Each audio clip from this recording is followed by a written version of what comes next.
Well, thank you very much. I wanted to just start by saying thanks to Neil for all his support over the last year and so with all the online webinars that we've been doing with the Ubuntu movement.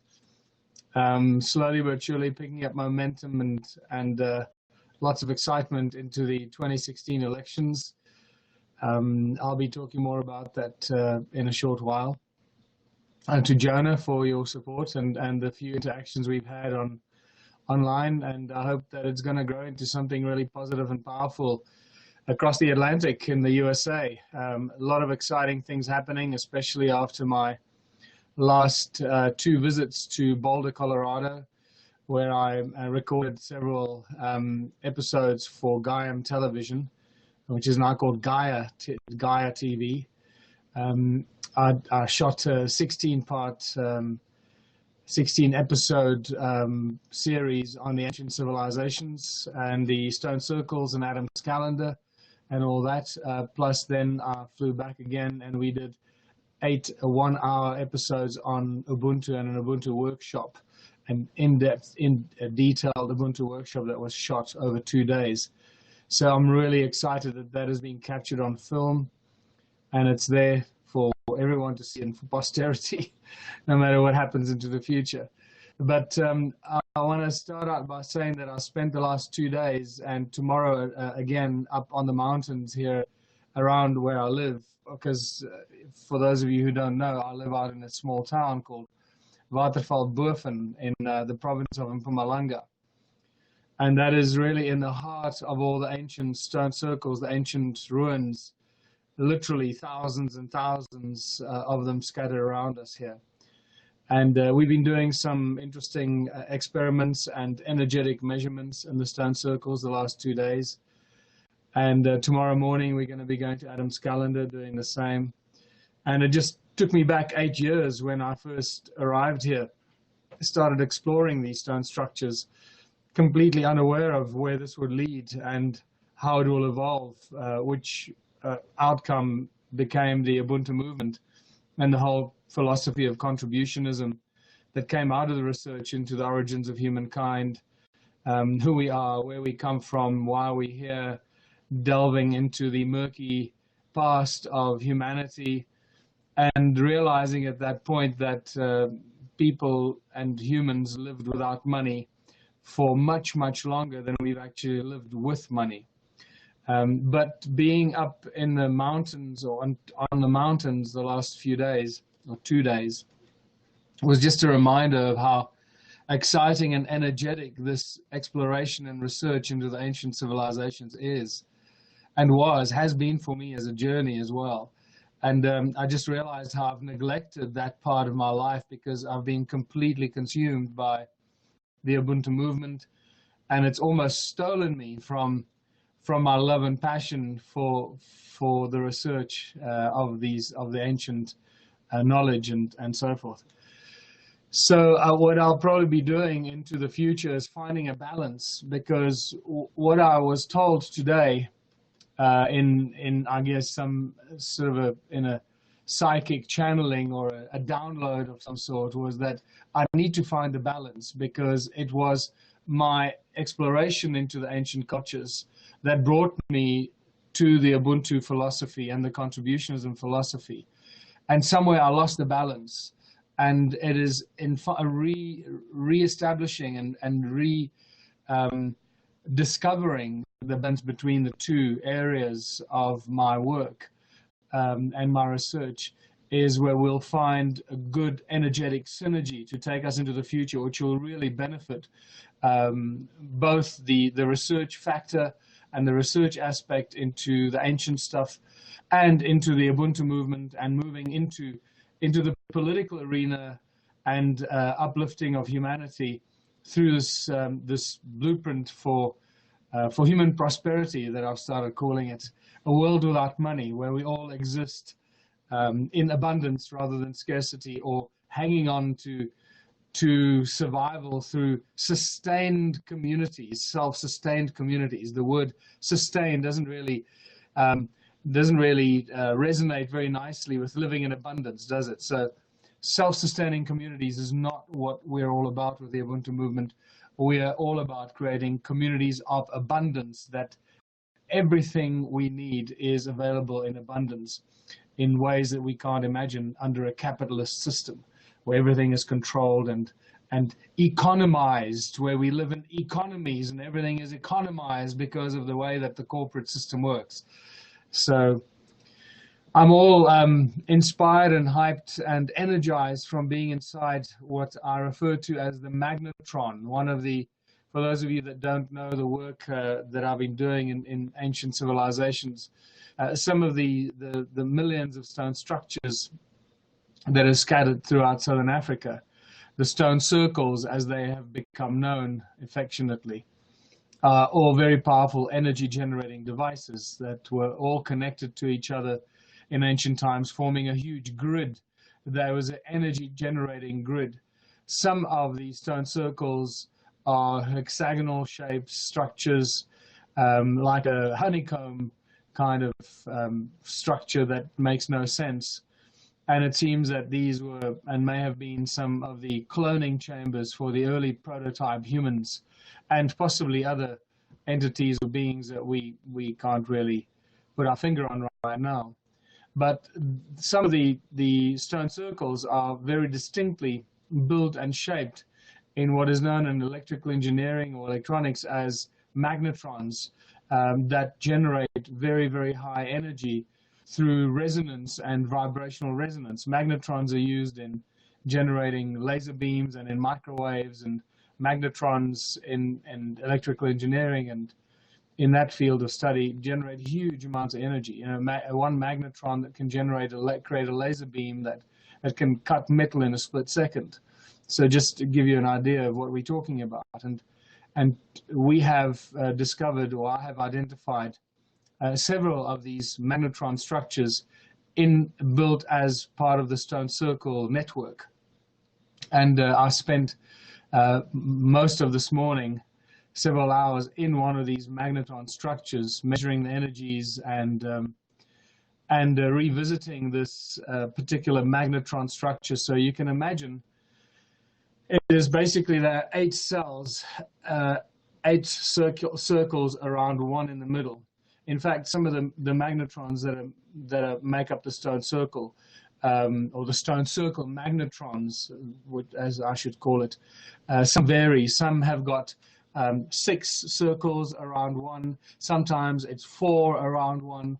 And the one that we visited today was 7 around one. And there are even some that have got 8 chambers around one.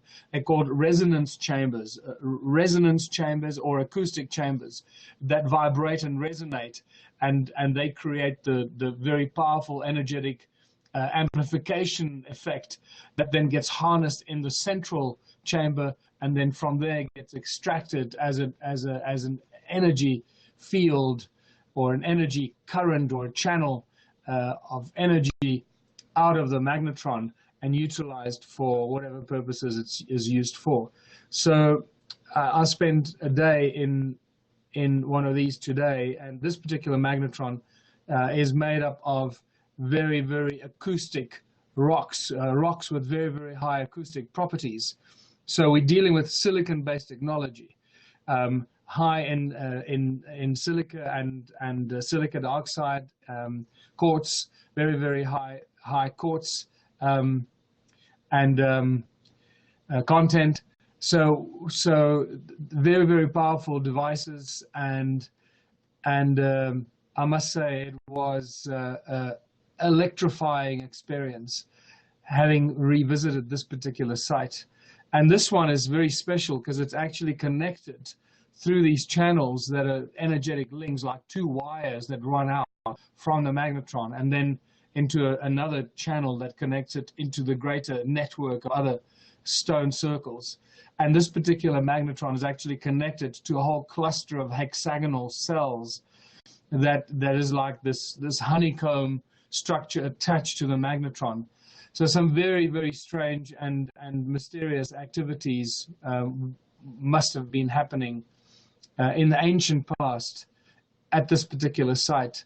And we're talking about around 300,000 years ago, and possibly even further back in time.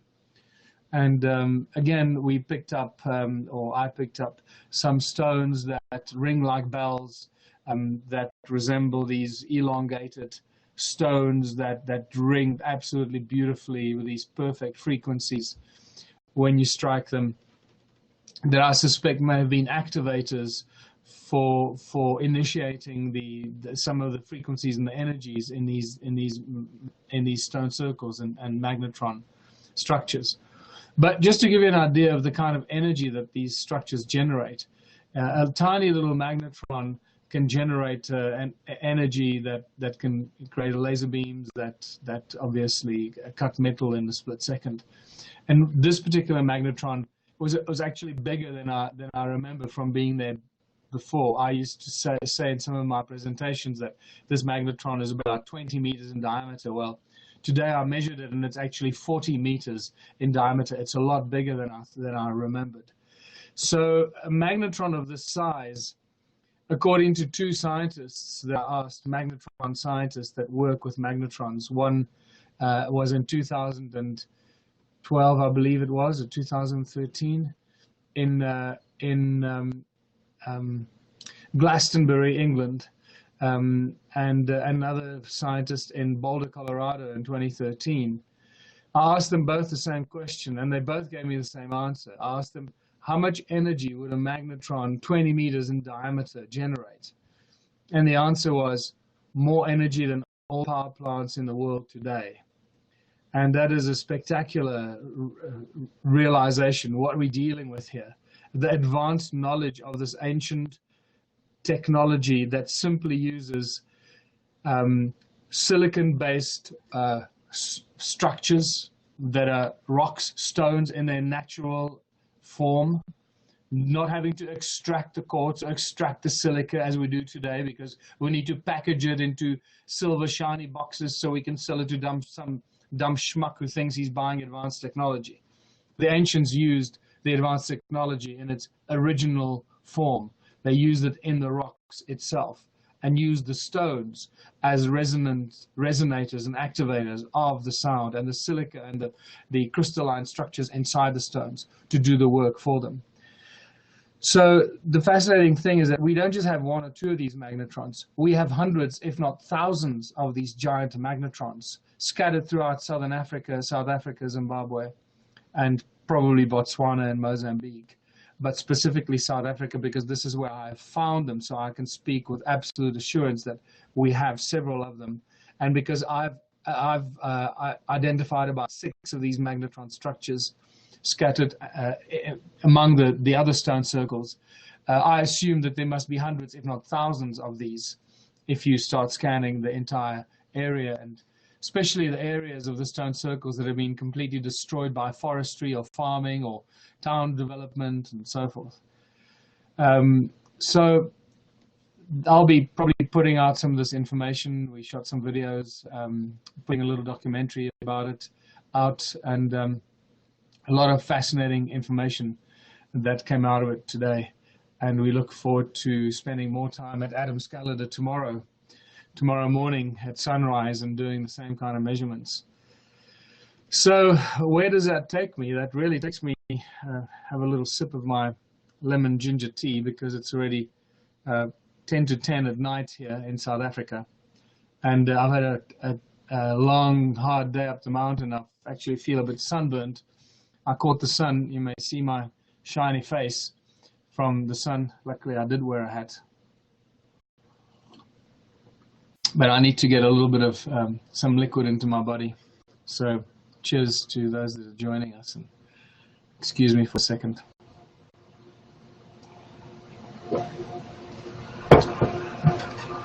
Ginger, lemon, and honey. So where am I taking this? So I want to take this into the establishment of the Ubuntu movement and where we are with it, and what's going on and what we're doing. We've been through an incredible journey for the past 11 years. It's 11 years ago that I started talking about a world without money in 2005. In fact, it was at the time that I was writing Slave Species of God when I realized through my research that ancient civilizations didn't use money, and they somehow managed to survive. That's a miracle, isn't it? They managed to survive and do amazing things without money. And the amazing thing is that they actually lived without money a lot longer than we have been living with money the last several thousand years. So that started the journey of discovery for me. So it's now been 11 years that this idea has been around and gone through rapid transformation and rapid growth around the world. And here we are sitting at the launch of our campaign for the second time that we are going to be running in South African elections. In 2014, we ran in the national elections, where we really were greeted in a baptism of fire. And I had to learn very quickly about the political arena, how disgusting and crooked and twisted and cheating and lying it is, how nothing is as it seems, how everything is manipulated and controlled by those with money, the elite that control the country through the banking system. And it was a very important participation for myself, Louise, and those that worked with us with the Ubuntu Party in the South African elections. Just so that you are aware, the kind of support that we gained was actually mind-blowing. We ended up going into the elections with about 1 million followers.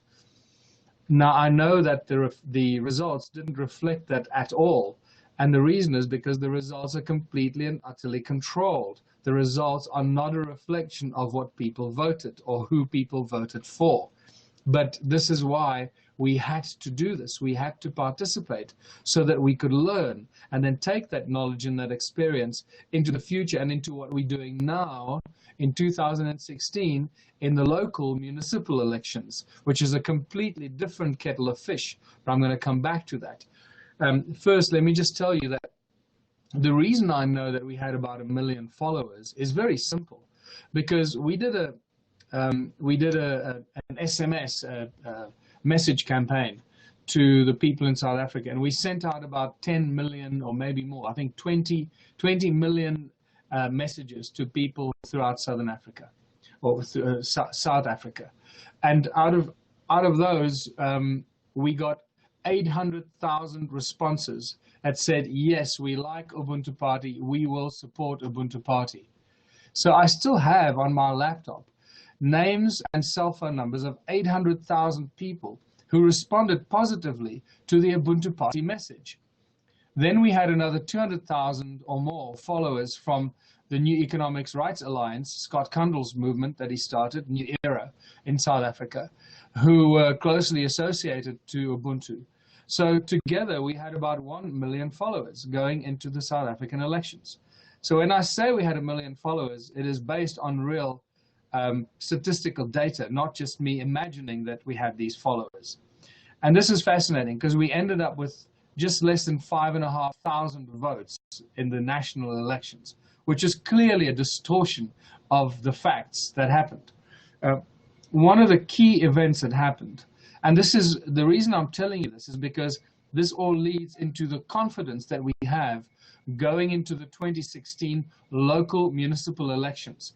This is very important. That's why I'm sharing this with you, so you understand why I'm so upbeat and so excited about the 2016 municipal elections, because of what we've learned and the history that we've gone through, the Ubuntu Party, our community projects, and what we're doing, what we've learned from the national elections and how we've taken that knowledge into the local elections.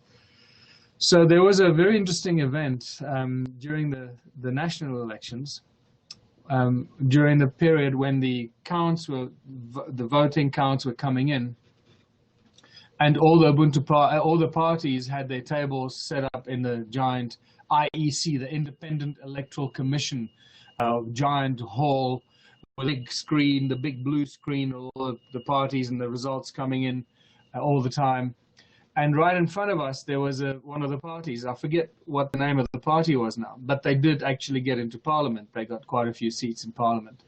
And one of the African ladies sitting in front of me, one of the members of the party, leaned back at me at one stage and she said, "Hey, Ubuntu, did you know that you did really well in the international votes that were cast? Those votes cast outside of South Africa."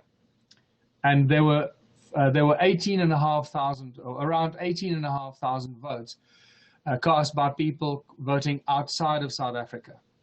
And I said, "Oh, really? So what happened? How did we do?" And I said, I asked her, "How do you know?" And she said, "Because I was an observer at the vote count for the votes.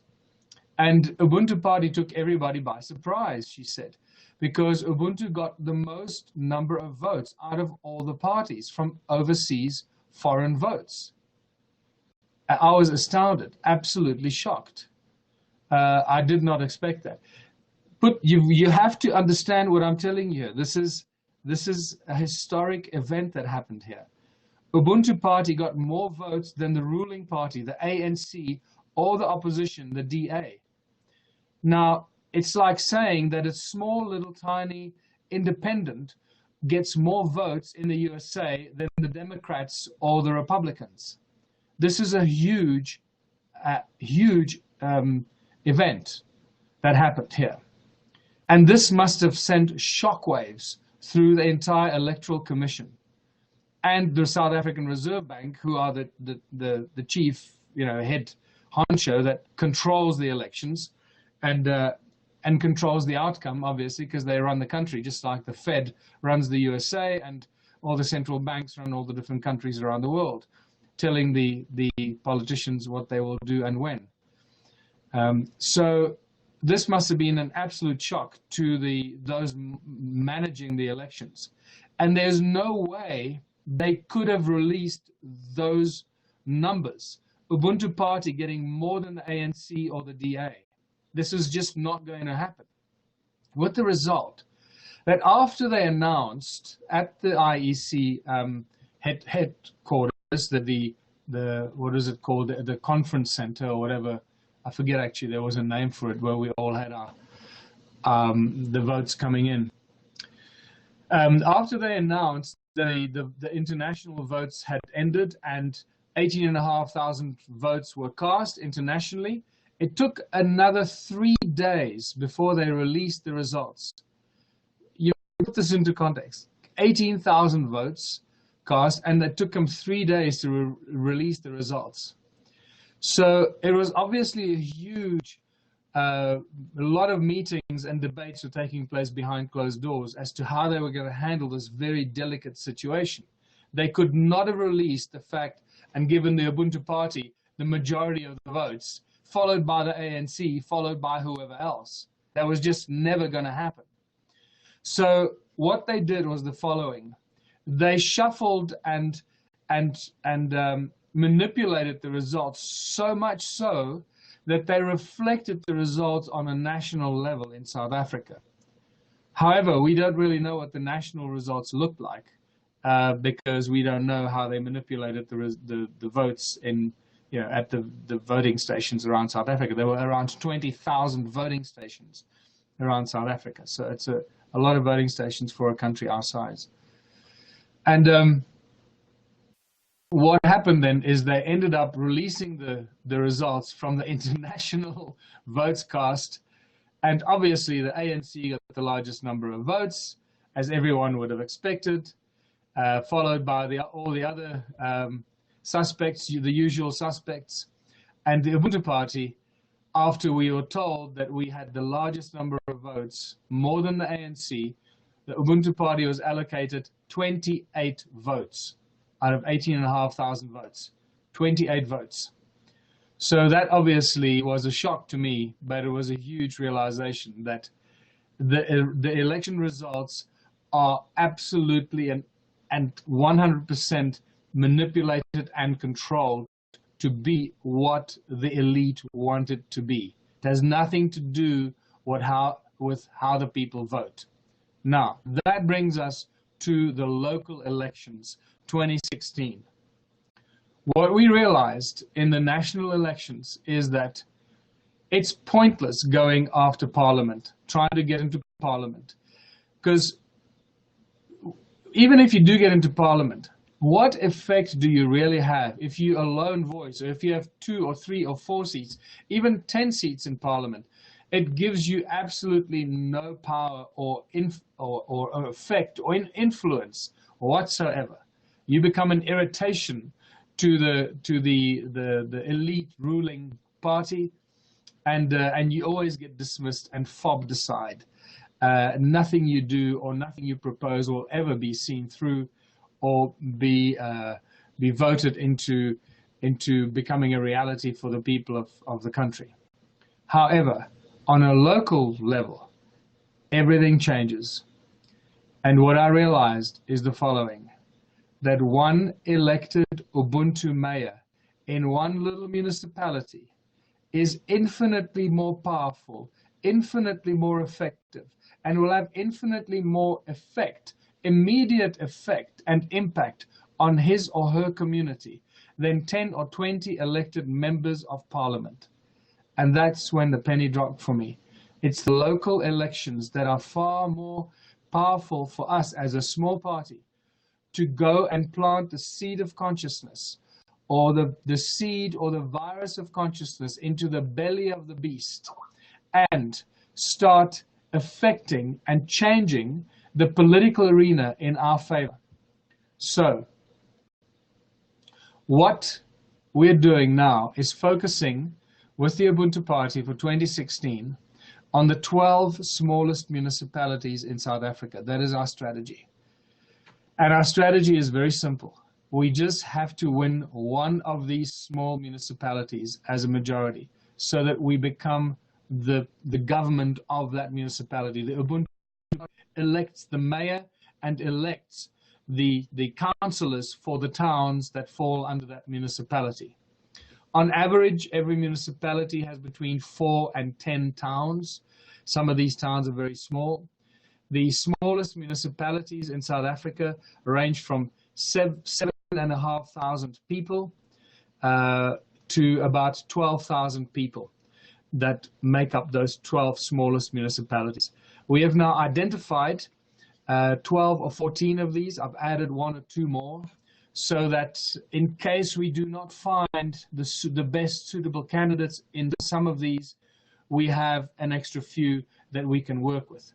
We are also working in my town and my municipality, because this is where we live and this is where we've already become quite effective and people know about us. They've known all the projects we've initiated in my town of Waterval-Boven, in Machadodorp, in Belfast, and in Dulstrom, the 4 towns that make up the eMakhazeni local municipality.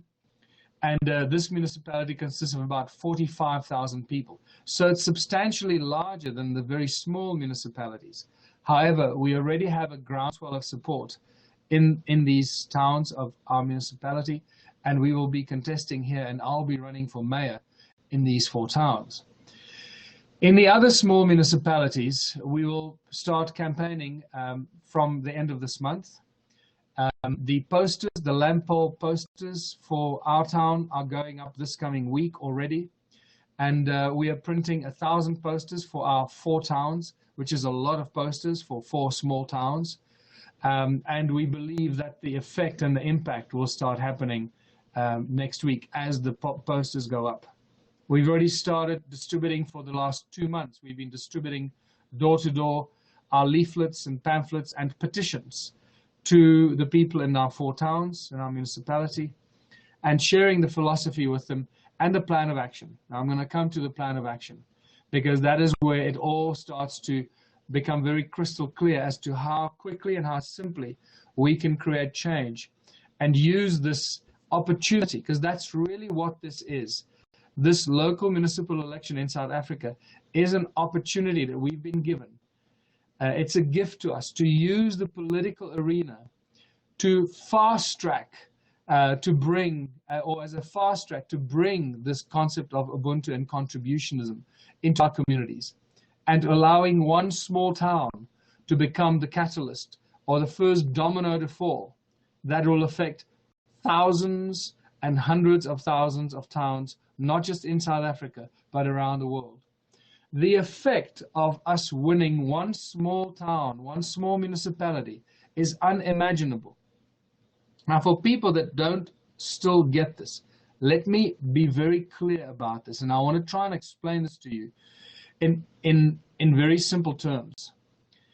Once I become an Ubuntu mayor, or any of the areas, the municipalities that we win, and the Ubuntu mayor takes control of that municipality and starts to implement the plan of action.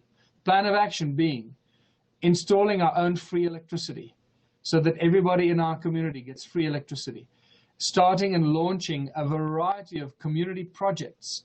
And we have a list of at least 24 community projects. All of this is initiated by the money that comes from government. So people ask, where do you get the money from? The answer is very simple. The money comes to the municipality from central government to manage your towns as the municipal authority. So we use that money, which today has been squandered and abused by our mayors and the councillors for their own personal use and greed and houses and fancy cars. Once we appropriate that money properly and set up the community projects that we've been telling the people about, everything changes very, very quickly. And I'm going to come back to it in more detail. But let me just give you the energetic impact of what this will have. One small municipality becomes the catalyst that brings down the global capitalist system, the global capitalist money slavery system that has enslaved our planet. All starts with one little town. If you do not see this, you have not yet internalized and you do not yet quite understand the energetic impact on this. It's not just an exponential effect that it will have. It's a quantum effect that this event will have on pretty much every country of the world. And this is what happens.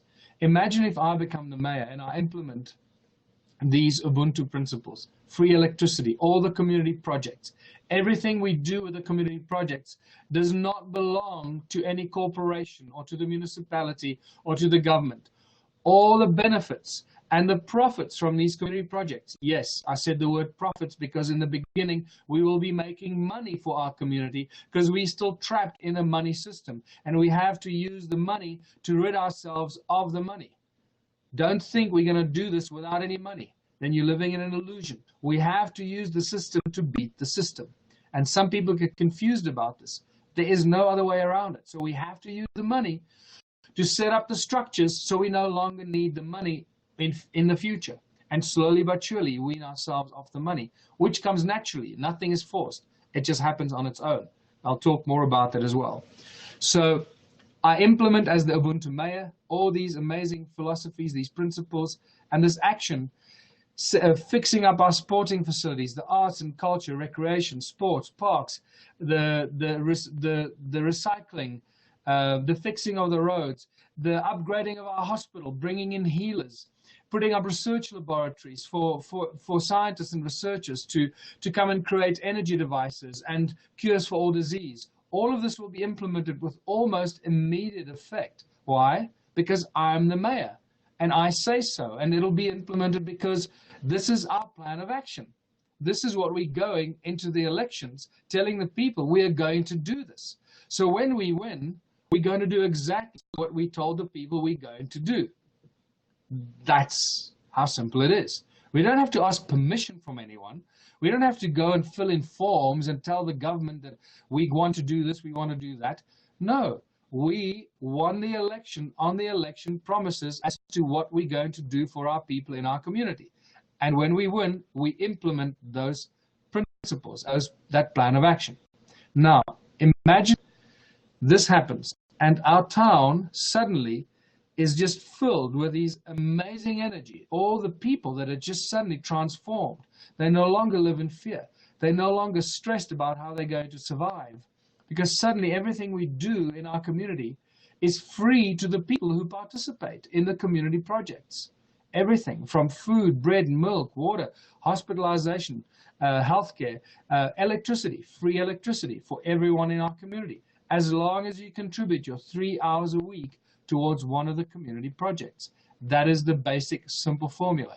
3 hours a week is all you need. Now, we've got this community going. Imagine you are the mayor of the neighboring municipality, and we are doing this. Our towns are filled with happy people. We are exploding with abundance very, very quickly.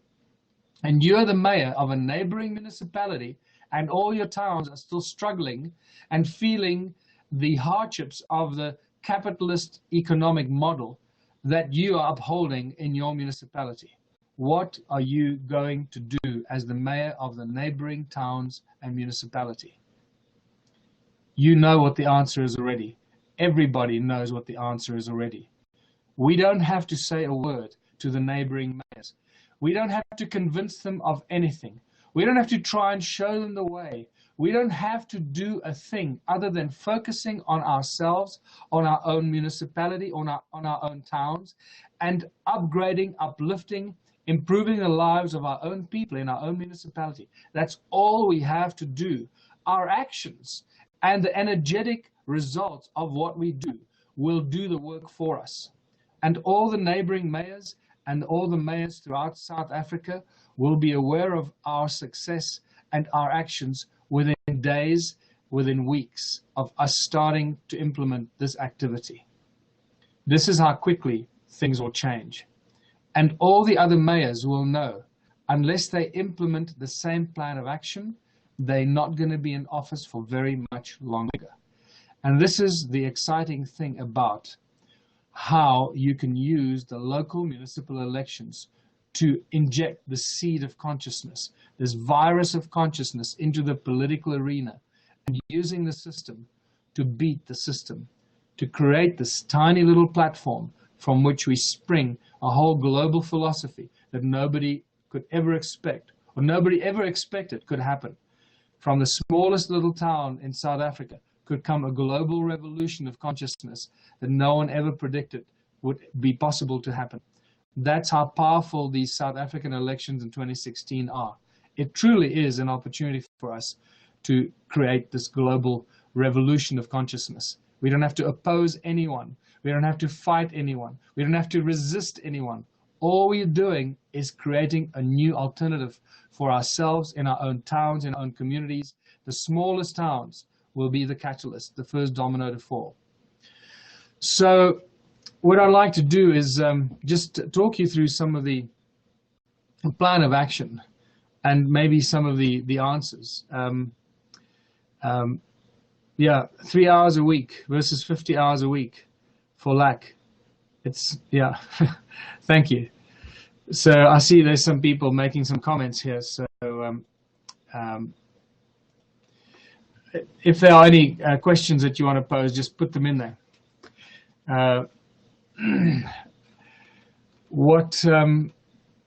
Right, so the question is electricity. Obviously, the first most important thing we need to do is implement our own electricity generating device. Now, you know, you can go to the people and talk to them about fancy exotic technology, which is for most people a little far-fetched. Remember, not everyone in our community is enlightened and switched on and connected and knows what's really going on out there. Most people live in fear. They live in misery. They're in survival mode, especially where I live in Mount. We have 70 to 80% unemployment. There is desperation everywhere. That doesn't mean that people are stupid, but that means that they're really operating on survival mode, constantly worried about how they're going to survive the next few days and the next month. That changes immediately, obviously, with this kind of implementation. But what we're telling the people is that we're going to use our rivers as the source of electricity, not with fancy, trying to tell them about fancy new free energy devices and that. Although we know they exist, we know the people that create these devices, we know where to go to bring those people out of hiding. So that's really what this is all about.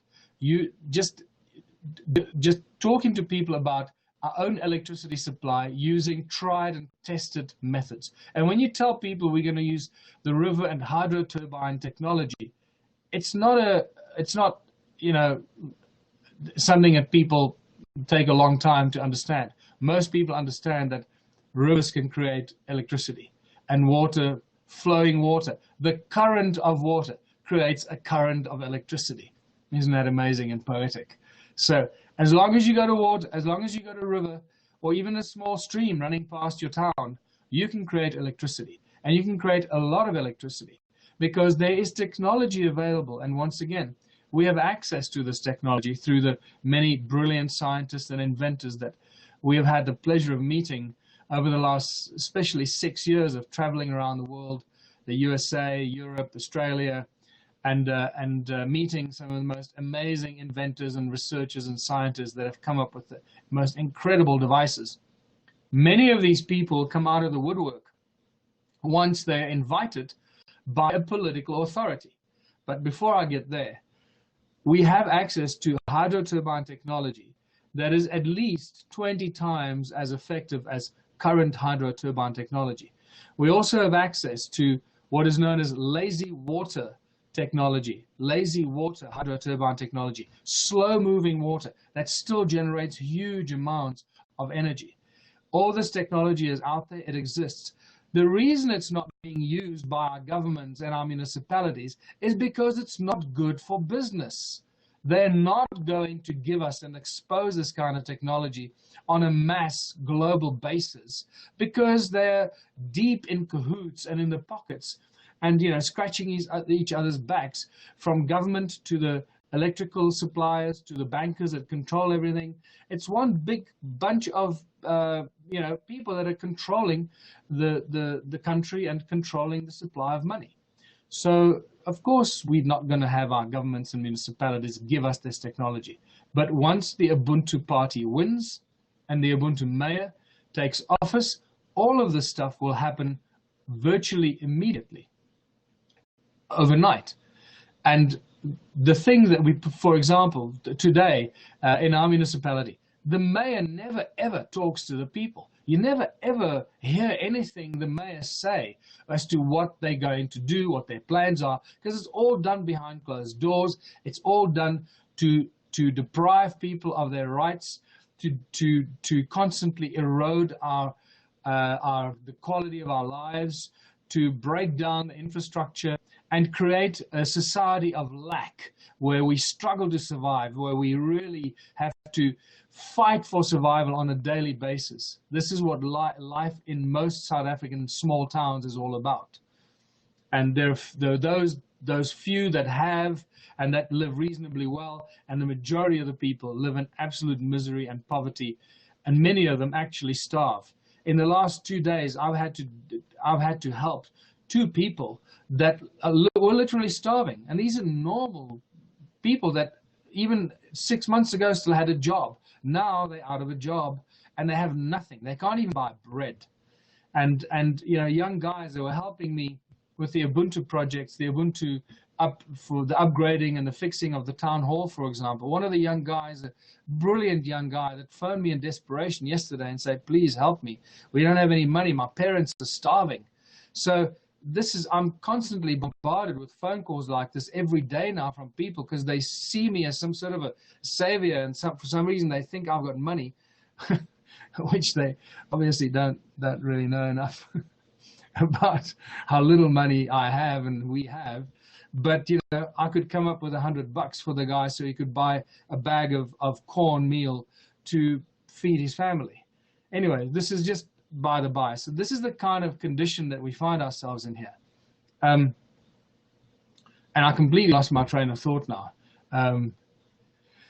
What are we talking about? We're talking about the electricity supply. Yes. So we're dealing with tried and tested electricity supply, hydro turbines, and everybody understands that. The electricity supply becomes our supply. It belongs to the people. It doesn't belong to the government or the municipality. We, the people, put the supply of electricity in. And therefore, after that, it becomes free to everyone in our community. In return, everybody has to work for 3 hours a week. We first set up the community process. Various things have to happen at the same time. So when you start this whole initiation of this program to uplift the entire town, a whole bunch of things have to happen at the same time. The recognition, finding the right masters of the different projects. You've got to find a baker for the bakery, a master baker.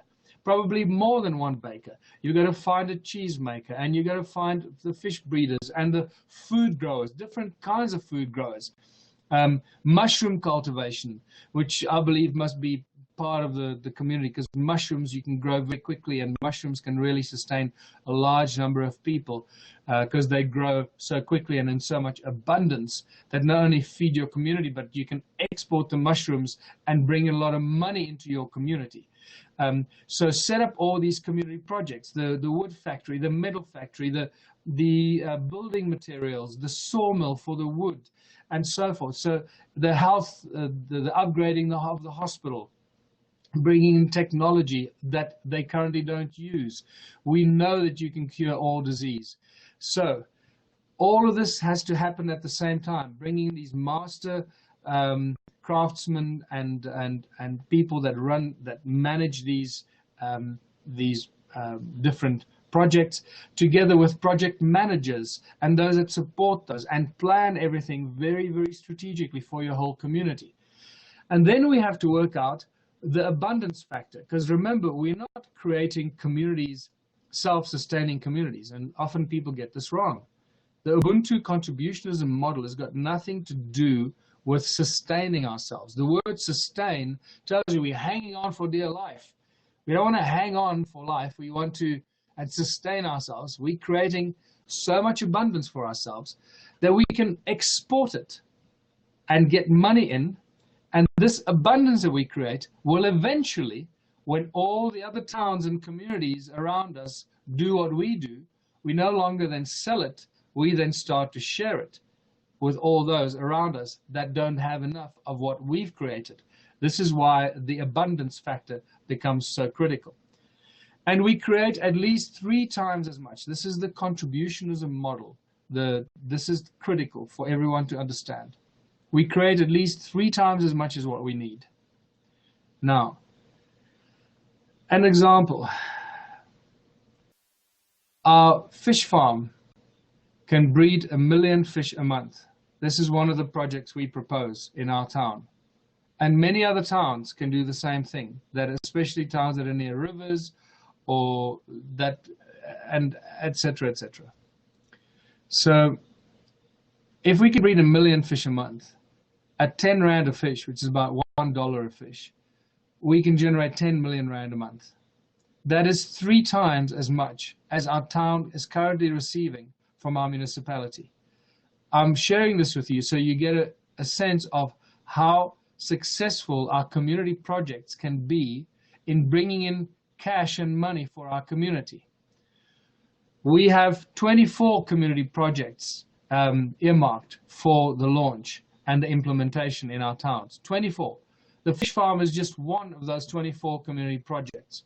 Food growing of a wide variety of food is just another project, but actually within that one project is a number of projects, because we're going to grow a lot of kinds of food, right?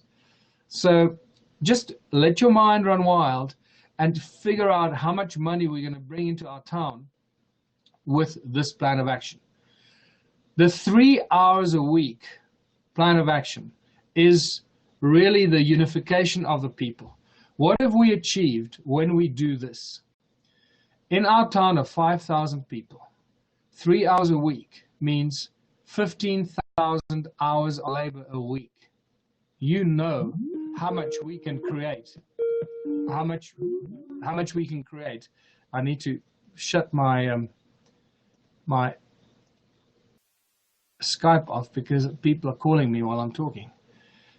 So we've got a labor force suddenly of 15,000 people. 15,000 hours, 5,000 people, 3,000 hours a week. You've got to have a lot of community projects to put all those people to work every week. So now you start seeing that what we've done very simply, by simply working together and using the free electricity as the platform and the tool of unification. This is really critical, and I want to talk more about that and the different approach used by some of the other inventors of electricity devices in the world, how I believe that they possibly right now going in the wrong direction. They're not using the electricity tools as tools of unification. That if if you want to give every household its own energy device, at this stage, may probably actually do more damage to society than the good that we believe it'll bring. Because it'll possibly divide people even more, especially in communities where you have the haves and the have-nots. Those that can afford the electricity device will have it, and those that can't afford it will climb a wall, take it from you. So we are avoiding this, and we're using the electricity as a tool, a platform to give free electricity to everybody in our town equally. Everybody gets free electricity. It doesn't matter who you are or what you do.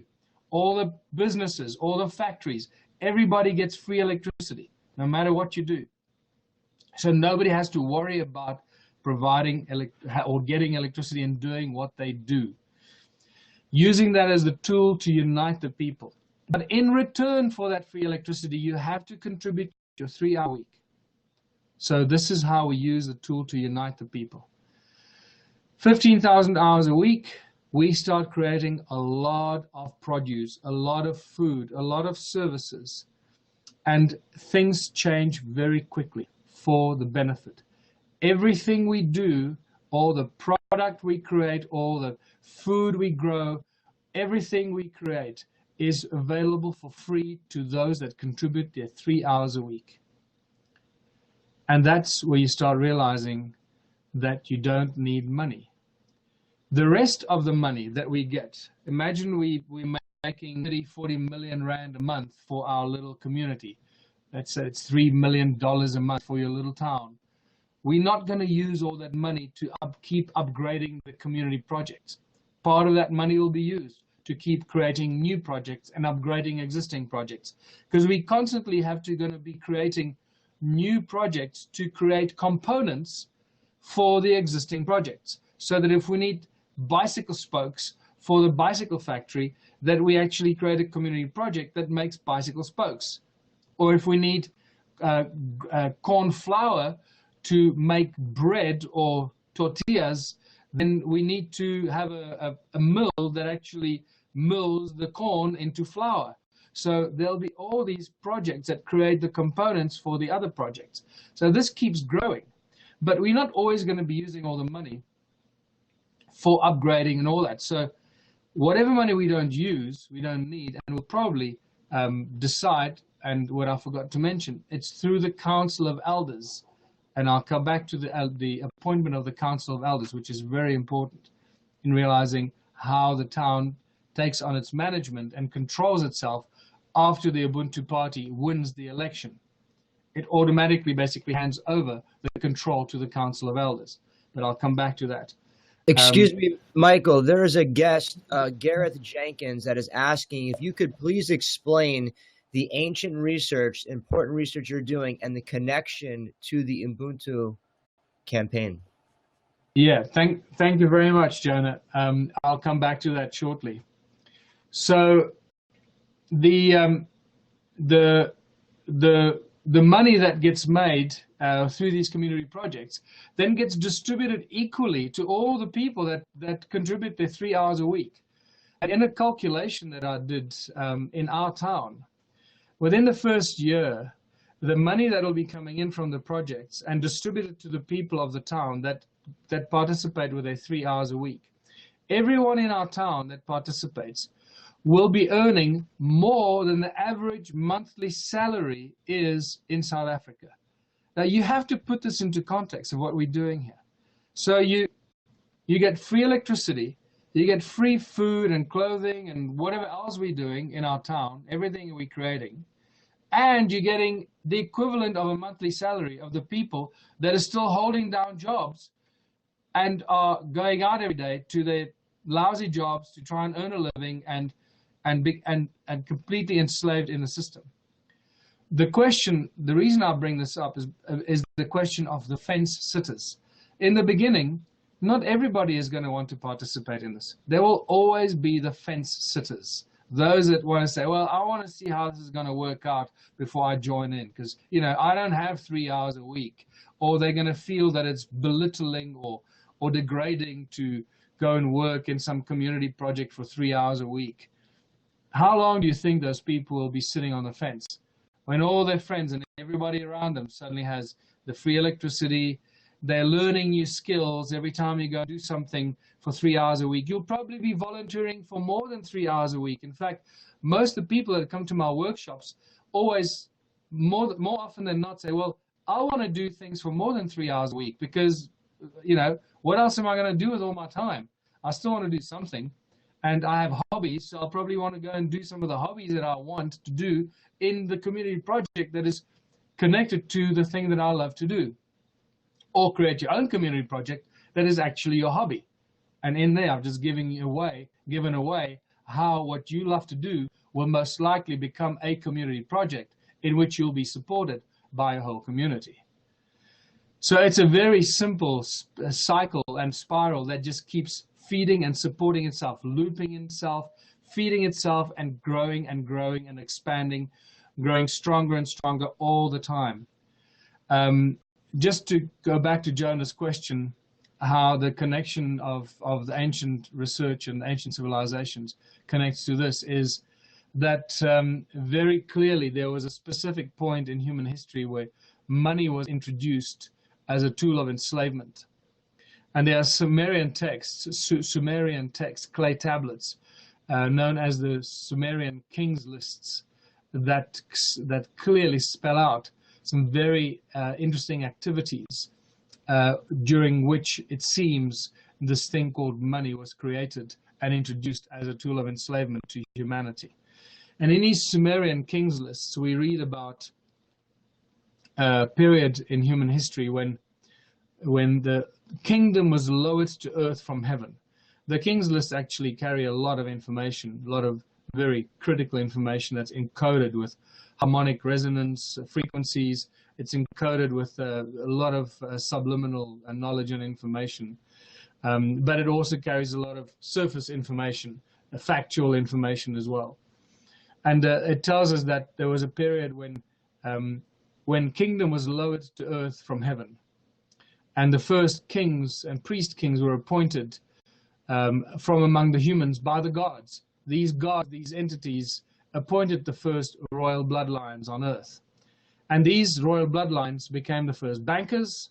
Their temples were the first banks, and they were the first ones to issue the first money. They had the right to create money out of nothing, out of thin air, to create and issue promissory notes and bills of exchange in the form of clay tablets and mint coins and do all these things. They took control of all the land.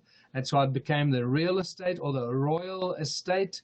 The land suddenly belonged to all the kings and these priest kings that owned all the land, and the people became their subjects, and they had to work for all these kings and pay taxes to these kings. And you couldn't survive or live anywhere because suddenly all the land belonged to the kings and these royal bloodlines. And so these were the royal bloodlines that created the first money on earth. And so money is not a consequence of thousands of years of barter and trade. This is where we've been taught incorrectly, and many people still live with this as the incorrect information. Money is not an evolutionary process. It has not been side by side with humans. This is why those that implement or write the education system and write the textbooks for our schools and universities very cunningly made us believe and think that money is a consequence of an evolutionary process that is accompanied humanity through the passage of time and accompanied humanity and unfolded with us because we need money, and we've always needed money, or we've needed some form of barter or trade or exchange. Otherwise, we couldn't have survived. And this is how money came to be and has always been part of human activity. Those are the lies. Those are the really big lies that we need to dismiss as quickly as we can. And if anybody anywhere tells you that money is a consequence of thousands of years of barter and trade, they are lying, or they're ill-informed, and they do not have the correct information. So you need to set them straight. In fact, the latest archaeological evidence very clearly shows that ancient cultures, ancient communities did not barter, they did not trade, they did none of that. In fact, this was a huge puzzle for the archaeologists suddenly, because this information is very obvious and very clear. The people existed in communities, the Ubuntu kind of communities that we're trying to bring back into our lives, but creating these communities of abundance, not just sustained communities. What the latest archaeological findings point to is that the ancient cultures lived in these communities that looked after each other, created everything they needed for each other, worked together for the benefit of the whole community. That's exactly what the motto and the slogan is for the community. Contribute for the greater benefit of everyone in the community with your skills and talents. And that's exactly what these ancients did. Where barter and trade suddenly comes into play is when travel started to happen and people started to move and travel by horse or by camel or whatever means, and they would come past a town or a community, and they would be looked after. They would be given shelter for the night and food and water, and they would be looked after for the night or for longer periods of time. And then out of gratitude for the people of that community that looked after the travelers, they would leave behind a horse, or they would leave behind something they would be carrying, and give it or gift it to that community that looked after them. And it is out of that gifting, giving the shelter and the food and the hospitality, and then the giving in return, out of that evolved this philosophy and the practice of barter and exchange. It is an evolutionary process out of the existing Ubuntu communities that looked after each other. And it was that practice that was then used to take control of humanity. But that practice of this exchange, barter, and trade system was used by these priest kings that suddenly had all the right and exclusive right to create money. They were creating bills of exchange and promissory notes, printing them into clay tablets, exactly the same way that the banks do today, except today they print it on paper.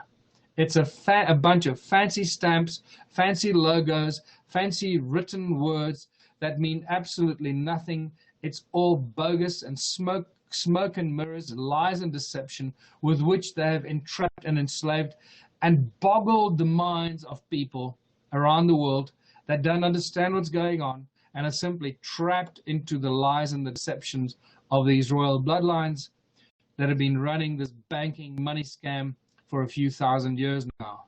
But their time is up, and we are now bringing in this simple philosophy.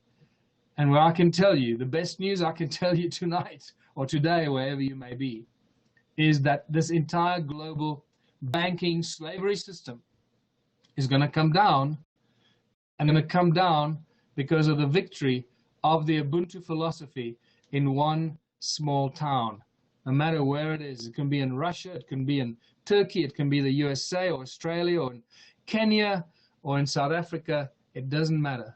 The moment you implement the Ubuntu contributionism philosophy in one small little town, it'll create an energetic effect, a quantum energetic effect around the country, across the borders, around the whole world. It will become unstoppable. What the Ubuntu mayor will do when he comes or she comes into office is many things. Implement the community project as a start, but also do two other things, very important things. Give an open invitation to the scientists and the inventors of the world, those that create the alternative and the free energy devices, and those healers that can cure all disease with all different types of treatments that we know exist.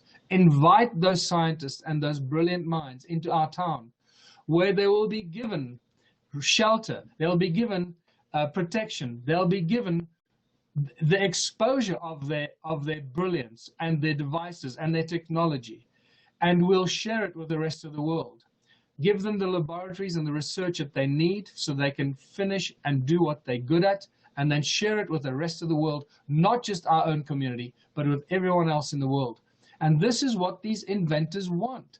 No inventor or researcher or scientist wants his or her inventions put in a drawer or shoved or locked away behind closed doors or bought and then shelved.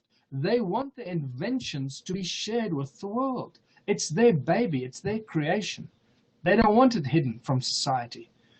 And this is how we will bring out the best of the best scientists and inventors. And it's going to happen in one small little town. Why? Because we can. And we're going to do this. That's how simple it is. All we have to do is win the election in one tiny little municipality for us to be able to implement this simple philosophy. And I hope that it's starting to really sink deep roots in your mind. So next time you have the discussion with somebody, you have a deeper and clearer understanding how simple this philosophy actually is. It has been our own poisoned minds that has been our own worst enemy. And I've seen this over 11 years talking about this to thousands, hundreds of thousands of people around the world.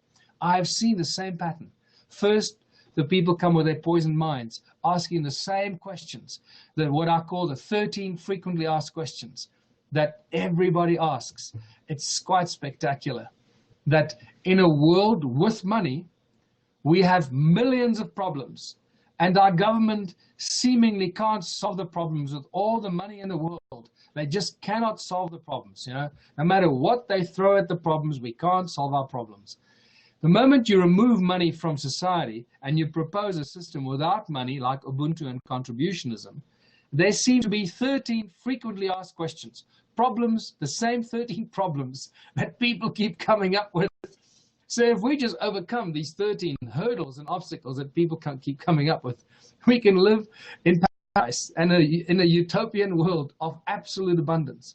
And we know how to overcome those 13 hurdles that people keep coming up with, because that's part of the process you go through when you start imagining a world without money, when you follow the simple steps of the Ubuntu contributionism implementation, starting with the community projects, how that expands, and how this suddenly devours capitalism wherever it finds it. The moment you have a contributionist system anywhere in any little town, no capitalist model anywhere within its close proximity could survive. This is why I've been saying contributionism devours capitalism wherever it finds it. You cannot survive or continue operating a capitalist model anywhere close to a contributionism community. And that's the domino effect. The one starts and it just goes. But it doesn't just go in the neighboring towns. It'll jump, it'll leapfrog, it'll go quantum leap to all over the place and create pockets of activation all over the place. The other important thing to realize is that you can overthrow an existing political party in a municipality. This is for South Africa, and I trust the same will go for most other countries in the world. You can overthrow an existing municipal authority through a vote of no confidence. All you have to have is a certain number of signed petitions from the people in your town that they've lost their confidence in the mayor and the current council. And that's very easy. We can already do that in my little town. I'm sitting with 3,500 signed petitions. And the petitions say the following. It calls on the mayor to implement the following community projects. These are the same projects that we have on our Ubuntu Party manifesto for the local elections. It tells the mayor that we, the people, want the mayor and the municipality to implement these projects for the benefit of the people, not to stand in our way in the implementation of these, to do everything in its power to set up these projects and support the people of the town to set up these projects, and basically not do anything that'll prevent us, the people of this town, to create and set up these projects. Well, obviously, our mayor has not even responded. The town council and the municipality is doing nothing to help us to set up these projects. So they're already in contravention of the stipulation in the petition. We have 3,500 signed petitions in a town of just less than 3,000 registered voters. So I think you see what I'm trying to get across here. We have a critical mass of petitions that if we took this to the court, the regional court, the mayor will lose the argument. The people have spoken, and the mayor and the town council have not delivered. So he will be overthrown. There is a precedent of that in South Africa, in the town of Oudtshoorn, town that became famous for its ostrich barons in the 20s and the 30s, that supplied the world with ostriches, ostrich meat and ostrich products, especially ostrich feathers, for the whole vaudeville and explosion of Hollywood and theater around the world. And these ostrich barons settled in the little town that became known as Oudtshoorn in the Karoo of South Africa, the desert area in the Eastern Cape. Or is it the Western Cape? I can't remember now. And in the town of Oudtshoorn, the South African opposition party, the DA, overthrew the ANC, the ruling party, through a vote of no confidence. So when I saw this several months ago, the penny dropped for me. I went, oh my goodness, it's amazing. We don't even have to go to the elections. All we have to do is to do a campaign in the town, get the people to vote, sign our petition because they agree that they want these community projects. And if the town council doesn't implement it, we can overthrow the town council through a vote of no confidence and impose or put in an Ubuntu mayor. So I don't want to really do that right now. I want to go to the elections and win it on that basis, because then the news will travel wide and spread very quickly through the mass media, the mainstream media. If we win a little municipality anywhere in South Africa in 2016, the mainstream media will cover this because it'll be a big surprise, a huge upset. And so we'll get a huge amount of exposure that will then become the resonance in all the other small towns. And the mayors will do what I said earlier. They'll have to follow suit because they will know immediately if they don't do what we've done, they will be out of office very, very quickly. So how does this affect, once we start imposing the community projects, how does this affect other existing businesses in our towns and communities? Because obviously, if we set up a wood factory as a community project, we're going to upset the business of the existing wood factory. And I use this as an example because that's exactly what we have in our town. We have a factory that does wooden doors and frames. So how do you solve this problem? We don't want to undermine anybody. And it's in this instance that you see how incredibly encompassing and inviting the Ubuntu project or the Ubuntu principle is. It invites everybody and encompasses everyone and everything in the community. It never eliminates anyone. It never opposes anyone. It invites everybody into the system and provides a fertile ground for everyone and anyone to join in. Never separates or divides the community. And this is what happens. Basically, you go to every business, every factory, and you invite them to become a community project, to turn their business into a community project. And the normal question is, well, wow, what's in it for me? And the answer is very simple. What's in it for you is the following. Let's focus on the wood factory, for example. First of all, free electricity. You're not going to pay any electricity as long as you're a community project. Free labor. All the people in the town will now come to your factory and work in your factory because you're a community project. So free labor. Free components. You'll be getting the free wood from the sawmill from our town. Free glue, because you'll be getting glue from our chemical laboratory and the manufacturing guys that are making glue that is non-toxic, biodegradable, and much stronger and better than any other glue that you can buy at the shop and pay a fortune for. And any other raw materials that you need for your wooden factory, your door and window factory. So the benefit is you're getting all your raw materials, ingredients, and your labor for free. Your building is for free. You're not paying any rent. Your electricity is for free. So basically you have zero cost, and all you have to do is be there and be the master teacher and manage and run this business. Run this business for your community, no longer for you. But you retain 1/3 of the profits, and 2/3 of the profits go to the community, to the Ubuntu community.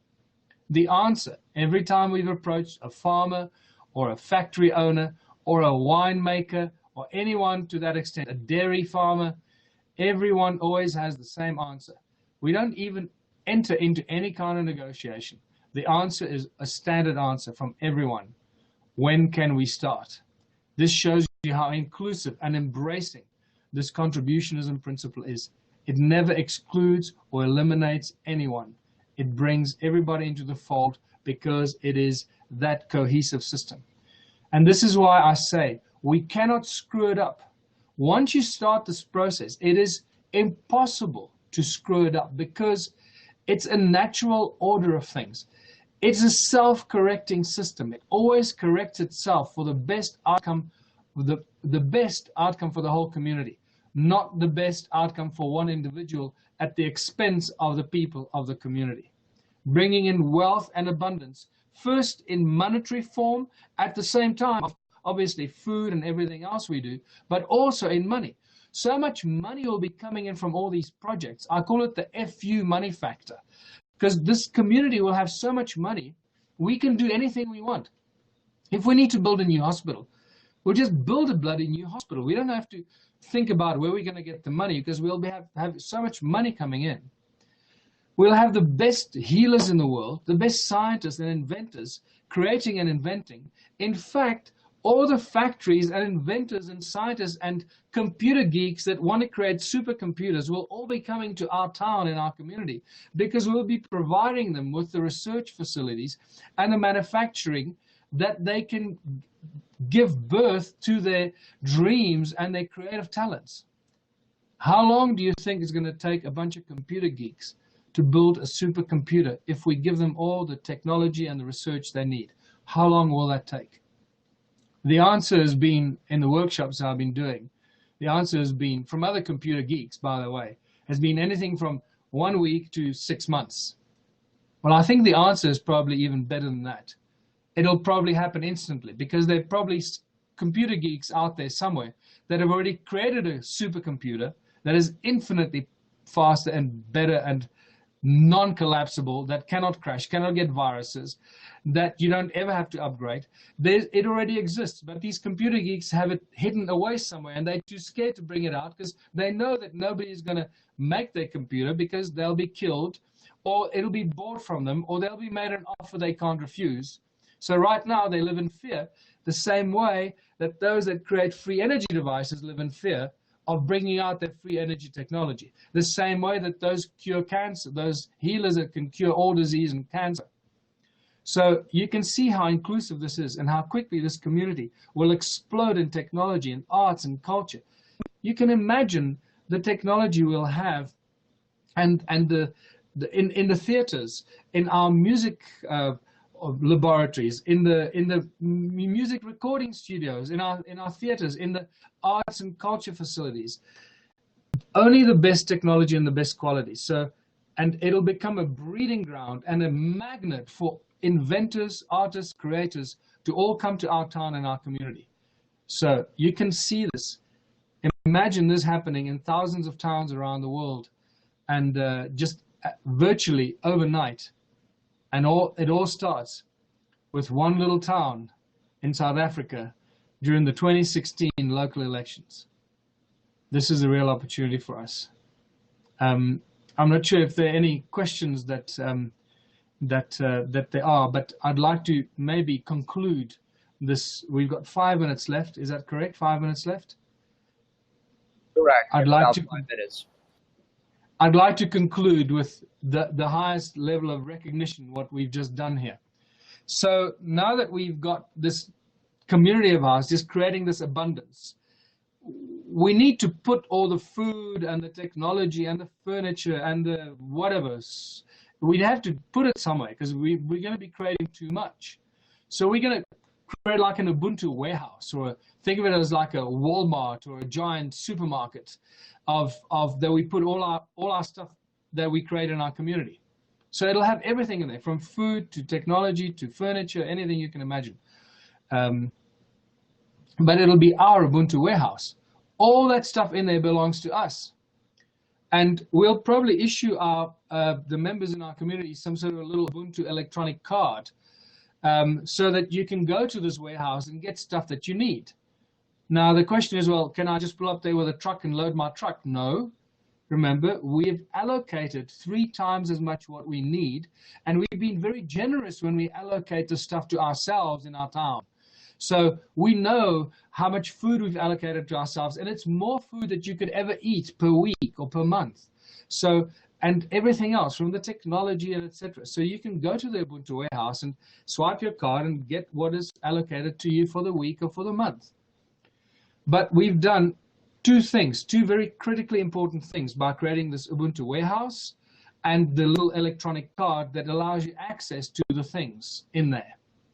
We've done 2 things. We've created an alternative supply of food, of electronics, arts, technology, everything and anything that we've created. An alternative supply chain to ourselves and the people that belongs to us. Nobody come and take anything in that warehouse away, because it belongs to us, to our people in our community. And we've created an alternative currency. In that card, that little electronic card, lies an alternative currency without even it being any kind of money. It is not a form of money. It is just your form of access to the things that you have access to because you're part of the community to which you contribute. So we've created a new alternative supply that cannot be cut off by any existing suppliers. The corporate structure suppliers of scarcity, they'll go out of business virtually overnight because nobody will be buying their stuff anymore. And nobody can stop our supply because we're the ones supplying our own warehouse. And no one can shut your bank account. No one can take your money from you. No one can prevent you from going into your warehouse and getting anything you need. So we've created a new currency. But this currency is not just restricted to your town. It is a currency with that same Ubuntu card. You can jump on a plane, fly to London or fly to Cape Town or anywhere else in the world, go and report at the Ubuntu office and say, hi, I've come to stay in your town for the next few weeks. They'll welcome you with open arms and swipe your card and say, welcome, Michael, and put you to work for 3 hours for that first week.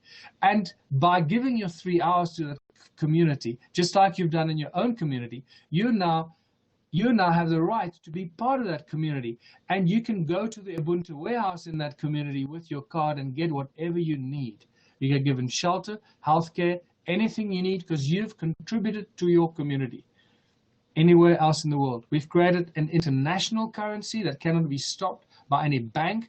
No money can be taken from you. They cannot freeze your account. It is not possible because we've created an alternative supply chain of goods and services, food and produce, and we've created an alternative currency that is untouchable by the Rothschild international banking cartel. And in there lies the simple magic of this Ubuntu contributionism system. And once again, like I said, all this can begin and start with one little town, us winning the elections in 2016 and implementing this in one little town in South Africa.